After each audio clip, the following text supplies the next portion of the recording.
Hello दोस्तों, मैं सोम कुमार। एक संपूर्ण शिक्षा में आप लोग का बहुत बहुत स्वागत है। आज हम लोग अपने चैप्टर से हट करके, अपने टॉपिक से हट करके एक न्यू टॉपिक देखेंगे जिसमें कि आप लोग के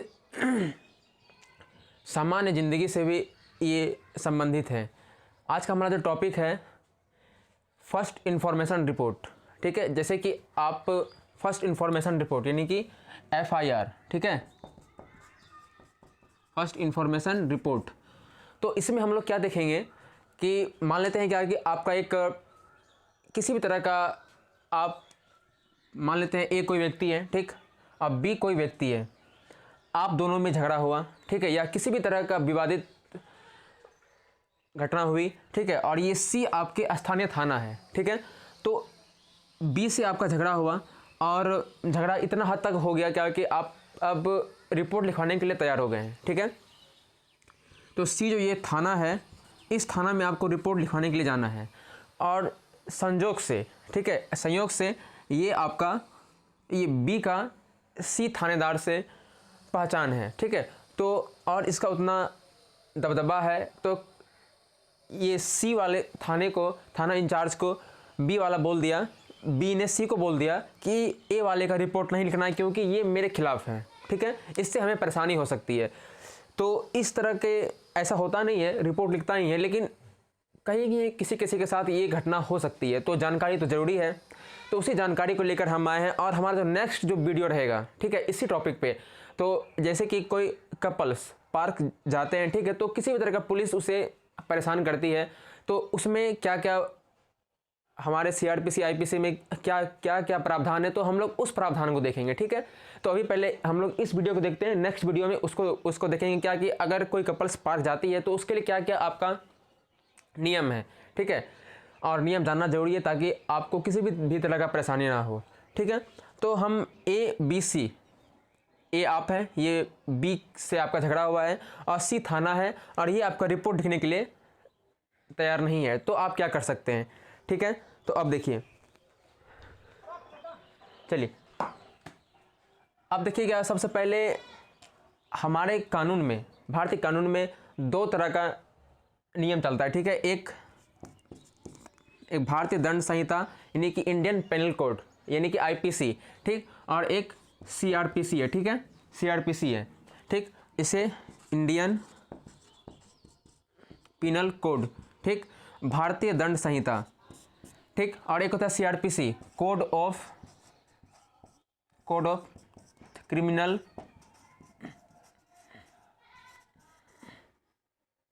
प्रोसीजर, ठीक है, कोड ऑफ क्रिमिनल प्रोसीजर, ठीक है, ये आप CRPC का फुल फॉर्म हुआ, ठीक है। तो हम लोग पहले देखते हैं कि IPC का शुरुआत कब हुआ, क्योंकि अब जो टॉपिक जो आएगा सारे टॉपिक में CRPC IPC सभी से संबंधित होगा, तो हम लोग उसे देखेंगे पूरा क्लियर, ठीक है। तो देखिए ये क्या है, भारतीय दंड संहिता, इसकी शुरुआत कब हुई थी, तो ये अंग्रेज के ज़माने से ही स्टार्ट हुई थी, ठीक है। तो ये अंग्रेज के ज़माने से ही स्टार्ट हुई थी। तो ये कब हुई थी, तो ये 1860 में ये पारित हुआ था, ठीक है, 1860 में ये पारित हुआ था, लेकिन ये लागू नहीं हुआ था, ठीक है।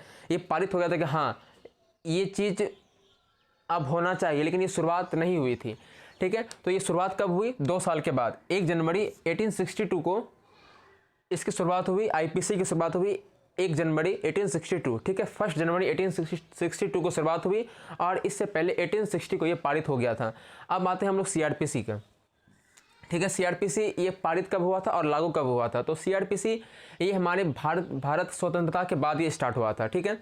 तो ये कब हुआ था, तो ये 1973 को ये स्टार्ट हुआ था, 1973 को ये स्टार्ट हुआ था, ये पारित हुआ था, ठीक है। और स्टार्ट कब हुआ था, शुरुआत कब हुआ था, तो 1974 में, ये आपका 1 अप्रैल 1974 को इसका शुरुआत हुआ था CRPC का, ठीक है। तो हम देख लिए कि भारतीय दंड संहिता यानी कि इंडियन पेनल कोड ये कब हुआ था, 1860 को पारित हुआ था और 1 जनवरी 1862 को ये शुरुआत हो गया था, और CRPC ये 1973 को ये पारित हुआ था और 1 अप्रैल 1974 को इसका ये शुरुआत हो गई थी। अब आते हैं, शुरुआत हो गई थी, इसके बाद अब हम लोग देखते हैं क्या कि भारतीय दंड संहिता में एक और देख लेते हैं एक्स्ट्रा जो जरूरी है, इसमें कितना चैप्टर है और कितना धारा है, ठीक है, कितना चैप्टर है और कितना धारा है। तो हम चैप्टर के बारे में बात करते हैं, तो ये 23 चैप्टर है, ठीक है, 23 चैप्टर है और 23 चैप्टर और 511 धाराएं हैं, ठीक है। 23 चैप्टर और 511 धाराएं हैं। अब हम लोग आते हैं क्या कि अपने टॉपिक पर, जो था केस वाला बात, यानी कि रिपोर्ट वाला बात। अगर मान लेते हैं कि ये सी आपका रिपोर्ट लिखने से मना कर दिया, तो आप क्या कर सकते हैं, तो आपको उस पुलिस ज़िला में, ठीक है, या आप जिस भी क्षेत्र से हैं, तो उस ज़िला में आपका सुपरिटेंडेंट ऑफ पुलिस, यानी कि पुलिस अधीक्षक, ठीक है, एसपी, इसको सुपरिटेंडेंट ऑफ पुलिस कहते हैं। आप उसके पास जाकर के इसकी जानकारी देंगे और एक एप्लीकेशन देंगे, क्या कि सर इस तरह की बात है और स्थानीय थाना के जो थाना इंचार्ज हैं वो हमारा रिपोर्ट नहीं लिख रहे हैं, तो इसमें आप संज्ञान लीजिए, ठीक है। इसमें आप उसे बोले क्या कि रिपोर्ट लिखने के लिए, या आप खुद से जांच करें। लेकिन इसमें क्या होता है, अगर मान लीजिए कि वहाँ पे एक सुपरिटेंडेंट ऑफ पुलिस या किसी जगह सीपी भी कहा जाता है, ठीक है, तो कमिश्नर ऑफ पुलिस, ठीक है, तो ये एसपी या सीपी रहेंगे। आप उससे एप्लीकेशन देंगे कि सर ये मेरा इस तरह का बात है, आप इस पर संज्ञान लीजिए, आप इस पर कार्रवाई कीजिए, ठीक है। और ये उस संबंधित थाने में मैंने एप्लीकेशन दिया था और वो रिपोर्ट लिखने से इनकार कर दिया। अब मान लेते हैं क्या कि तब तो यहाँ से आपका स्टार्ट हो जाएगा, ठीक है। फिर ये क्या करेंगे, आप जो ये उस थाने के जो इंचार्ज हैं उससे या किसी अन्य थाना का जो पुलिस ऑफिसर होंगे उससे ये बोलेंगे क्या कि आप इस पर एक्शन लो और इस पर देखो कि क्या सही है क्या गलत है। लेकिन अब देखिए क्या कि अब आप रिपोर्ट आप लिखवाने के लिए गए, तो आपको मालूम होना चाहिए क्या कि आपको इंडियन पिनल कोड सीआरपीसी में आप किस सेक्शन के अंतर्गत, किस सेक्शन के अंडर आप अपनी रिपोर्ट लिखवा सकते हैं।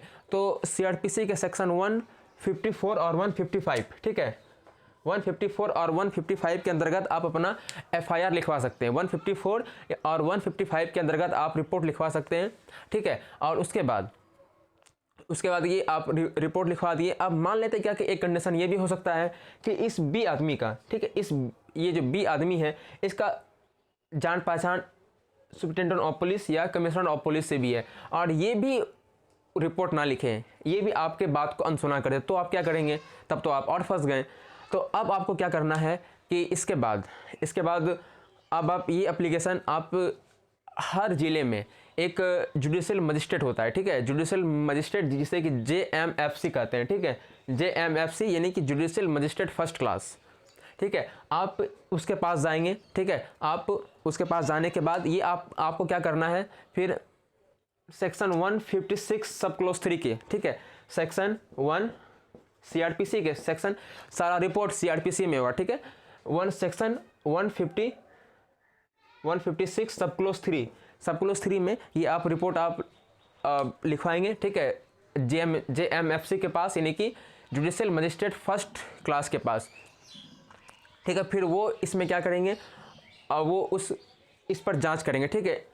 ये अन्य पुलिस की तरह नहीं होंगे, इस पर ये बहुत गहन जांच करेंगे। गहन जांच करने के बाद फिर वो इस पर चार्जशीट फाइल करेंगे। चार्जशीट फाइल कैसे होगा, जैसे कि मान लीजिए क्या कि आपका जो भी ये एप्लीकेशन था, ठीक, इस एप्लीकेशन को आप थाना में दिए, उसका सबसे पहले ये एप्लीकेशन आप कौन सा आपका था जिस पर कि आप कौन सी घटना हुई थी जिस पर आप केस करना चाहते हैं, वो उसका एक कॉपी चाहिए। उसके बाद आप जो थाना में दिया आप एप्लीकेशन, उसका एक कॉपी चाहिए। फिर उसके बाद आप कमिश्नर ऑफ पुलिस या सुपरिटेंडेंट ऑफ पुलिस को जो आप कॉपी दिए थे उसका जीरोक्स, ठीक है, यानी कि जो आपका घटना हुआ उसका कॉपी थाना में दिए, उसका कॉपी एसपी को दिए, उसका कॉपी, तीनों का कॉपी लेकर के आपको उस जुडिशियल मजिस्ट्रेट फर्स्ट क्लास के पास जाना है और आपको वहाँ पर इसका जवाब देना। और उसके बाद फिर वहाँ पे देने के बाद JMFC यानी कि मजिस्ट्रेट उस पर जांच करेगी, ठीक है। जांच करने के बाद वो क्या करेंगे, फिर जांच करने के बाद इस पर 173 के तहत चार्जशीट फाइल करेंगे। चार्जशीट फाइल करने के लिए एक कंडीशन और है, ये आप हैं, ठीक, आप ये ए हैं, एक बी नाम का आदमी आपका गवाह होना चाहिए कि हाँ इस तरह का था और ये घटना हुई थी, ठीक। और उसके बाद मजिस्ट्रेट, ये तीनों का साइन चाहिए, ठीक है, उस पर तीनों का साइन होगा। साइन होने के बाद तभी वो थाना जाएगा। उसके बाद उस पर कार्रवाई करना अति आवश्यक है, ठीक है, अति आवश्यक है, यानी कि बहुत ज़्यादा ज़रूरी है कि अब वो कार्रवाई उस पर करेगा ही। इसके बाद ये जो चार्जशीट, अब इतना कुछ साइन होने के बाद फिर एक चार्जशीट फाइल होगा। चार्जशीट फाइल वो सेक्शन CRPC के सेक्शन 173 में है, ठीक है, CRPC के सेक्शन 173 में है।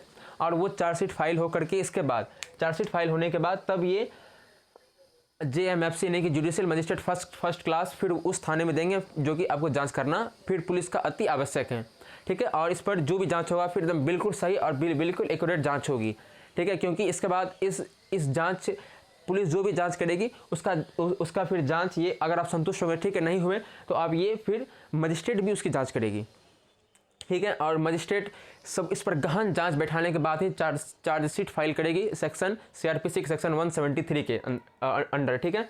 अब देखिए इसके बाद ये आपका हो गया।